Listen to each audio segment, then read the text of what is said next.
Well sir, ಅದೇ ರೀತಿಯಾಗಿ ಸೀಮಾ ಲಾಟ್ಕರ್ ನಿಮ್ಮ ಸ್ಟೂಡೆಂಟ್ ಹೌದವರು, ಸೊ ಅವ್ರ ಬಗ್ಗೆ ಏನು ಹೇಳ್ತೀರಿ? ಸೀಮಾ ಒಬ್ಬ ಬಹಳ, ಏನು ಹೇಳ್ತೀನಿ, ಅವಳು ತುಂಬ, ಅವಳನ್ನು ಬಹಳ ದಿವಸದಿಂದ ನೋಡಿದ್ದೀನಿ.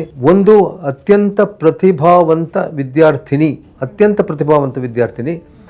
ಆಕೆ ಪೊಲೀಸ್ ಇಲಾಖೆಯಲ್ಲಿ ಉತ್ತಮ ಕೆಲಸ ಮಾಡಿದ್ದಾಳೆ.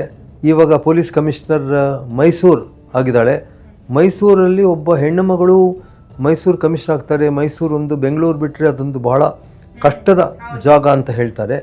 ಅಂಥ ಜಾಗದಲ್ಲಿ ಈಗಾಗಲೇ ಸುಮಾರು 2 ವರ್ಷ ಆಗ್ತಾ ಬಂತು. ಆಕೆ ಉತ್ತಮ ಹೆಸರು ಗಳಿಸ್ತಾಳೆ.